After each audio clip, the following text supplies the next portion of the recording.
Y en primer término lo tengo en línea al doctor Jorge Barbará, profesor de Derecho Político, y por supuesto el tema con él es la política.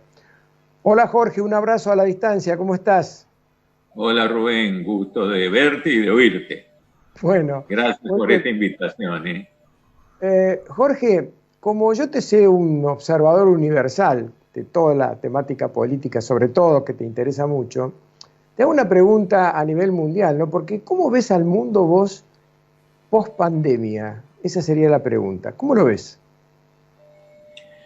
Mira, creo que es muy difícil hacer una apreciación precisa de qué va a ocurrir después. ¿Por qué? Porque desde el punto de vista institucional, la situación es una situación muy atípica. Y por otro lado, desde el punto de vista económico, pareciera que la situación es muy grave, lo cual supondría que si nosotros miramos hacia afuera de la Argentina, lo que ocurre en la Argentina, uno de los problemas va a ser una ruptura muy fuerte de, digamos, la rueda económica y una expulsión muy notable de personas que antes estaban dentro del engranaje económico y van a quedar afuera, particularmente no solamente los más débiles, sino también algunas de las personas que tenían una posición económica importante, lo cual es muy difícil. El peor de los sistemas sería una horizontalización en términos cuantitativos muy grande de pobres y una concentración de riqueza de quienes saben ver estas posibilidades y tener una rentabilidad fuerte. Pero estoy pensando en voz alta. Esto significaría no solamente una crisis en términos económicos, sino una situación complicada desde el punto de vista institucional. Una alternativa puede ser simplemente por lo que uno ve ahora, que hay una, digamos, pobreza creciente y empresarios que se están preocupando mucho y un Estado que está decidiendo en términos discrecionales porque la pandemia pareciera que así lo existe. Está bien, sí, se está complicando realmente como vos decís. Ahora, vayamos a la Argentina. Hay una situación política en la Argentina, al margen de la economía o la crisis, si vamos a entrar en default o no. Al margen de eso, hay una situación política creada en la Argentina. ¿Vos creés que en la pospandemia esa situación política puede girar, puede variar? Mira, yo tengo una postura más o menos definida en lo que está ocurriendo. Yo creo que los decretos del presidente, independientemente de que tiene fundamentos formales, de que los DNU se derivan de una previsión constitucional, lo cual es cierto, pero para mí digamos, las decisiones a través del DNU son al margen de la Constitución, se han dictado al margen de la Constitución, porque la Constitución como tal, el articulado de la Constitución, solo prevé como estado de excepción el estado de sitio. El estado de sitio no ha sido invocado. Podría uno también pensar que la Constitución prevé otro estado de excepción, que es el artículo 36, el de estado de sitio del artículo 23, el artículo 36, que para el caso de un golpe de fuerza se tiene el derecho de resistencia, pero salvo esas dos cuestiones, una cuestión de esta naturaleza, estas decisiones con una vulneración tan profunda y tan extensa de los derechos y garantías fundamentales, no hemos tenido registro. En términos generales, anteriormente se ha usado el estado de sitio, pero acá el estado de sitio es ajeno, pero aún el estado de sitio, a referirse a la situación excepcional, prevé una limitación para las garantías constitucionales. Acá se ha establecido una lesión muy fuerte. Por ejemplo, al derecho de transitar, a la libertad ambulatoria básica, al derecho del trabajo, a estar virtualmente en cárceres camufladas dentro de nuestras viviendas, a establecer pautas normativas como la ciudad de Buenos Aires a través de virtualmente recetas médicas, vale decir, a través del criterio suscripto por el ministro de Salud de la CABA junto con el jefe de gabinete, vale decir, son instrumentos normativos muy fuertes para establecer a partir de los adultos mayores de más de 70 años o más una restricción muy fuerte, de manera que la situación institucional es muy grave. Si vos me preguntás a mí, con esto cierro, estamos parados al borde de un totalitarismo desde el punto de vista institucional, desde el punto de vista estrictamente institucional, y la legitimación en este caso no es la democracia, es el miedo profundo que tenemos todos de que nos vamos a morir por la pandemia. Por lo tanto, habilitamos las medidas que se tratan. Claro, es cierto. Ahora, fíjate que mirando lo que pasó en el mundo, aquellos que suscribieron una idea más liberal para la sociedad, mayor tránsito, no la terminaron bien. Lo que le pasó a Boris Johnson en Inglaterra, a Donald Trump en Estados Unidos, a Bolsonaro en Brasil, a López Obrador en México, bueno, tuvieron que pagar consecuencias graves, ¿no? Yo coincido totalmente contigo de que hay una especie de estado de sitio virtual, para llamarlo de alguna manera, pero es cierto que también del otro lado, cualquier hoy aliado al gobierno te diría, bueno, fíjese lo que pasó en los otros países, ¿no? Mirá, yo soy uno de los que consensúa por miedo, vale decir, las circunstancias de que aceptemos que lo que se ha hecho está bien, que aceptemos que se ha manejado, sobre todo el presidente y la gente del gabinete de él, hasta este momento con mesura.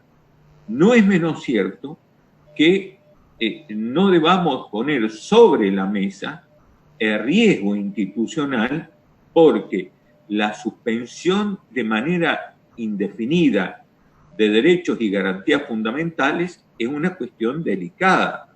La circunstancia de que los poderes, la división de poderes, de manera ciertamente comprensible, no estén funcionando, es complicado.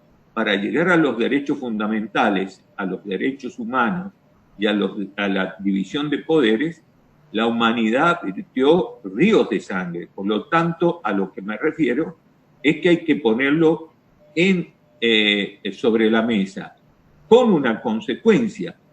Si los actores institucionales se llegaran a interesar en seguir con esta línea, o grupos dentro del gobierno quisieran aprovechar esta situación de relativa facilidad para tener un ejercicio una dominación tan discrecional del poder, bueno, sería complicado. Y eso es lo que estoy tratando de decir. No ahora, pero sí es una situación complicada. Está claro y coincido contigo en ese sentido, que nadie se quiera aprovechar porque va a ser un problema. Me voy a algunos de los hechos recientes, Jorge, para preguntarte cuál es tu opinión al respecto. ¿Qué opinás del tema de haber liberado a los presos? Me parece pésimo, me parece una barbaridad, me parece que es una irracionalidad extrema. Desde quienes han, desde el punto de vista ideológico, apañado esto, hasta los jueces que han dictado estas resoluciones. Vale decir, a ver, es una situación crítica en orden a lo que es lo básico de un Estado. Vos pensá, Rubén, que la primera desinencia, la primera derivación de polis, vale decir, de la política, la primera es policía. Toda la actividad estatal son políticas públicas. Esto no significa que tenga que andar armado tirando tiros. Significa que el rol básico del Estado es la seguridad. Y en este momento el Estado él mismo introniza de manera irracional lo más básico de la inseguridad civil, no ya política, civil. Está O sea bien. que me parece irracional. Es cierto.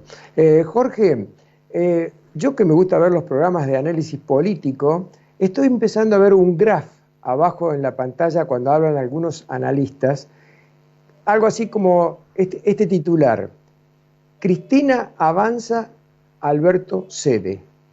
¿Qué impresión te genera ese titular puesto en la parte de abajo de las pantallas? Primero, el titular, independientemente de la veracidad o no, me preocupa.